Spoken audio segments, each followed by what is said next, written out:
الرحمن الرحيم. السلام عليكم ورحمة الله. نشكر كل منظمين هذه الدورة وكل الساهرين على نجاح هذا الحفل الكروي الرائع جدا.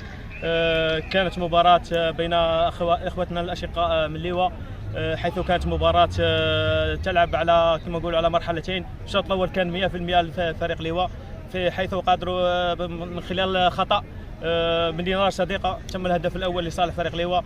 بعد ذلك في الشوط الثاني قلبت مجريات المباراة، دخول فريق الليشاني بضغط عالي جدا، وبالتالي استطعنا تحقيق ضربة جزاء.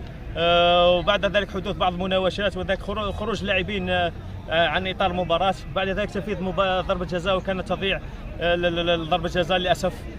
بعد ذلك كانت محاولات على خط المرمى، ولكن الكرة تأبى تدخل إلى المرمى.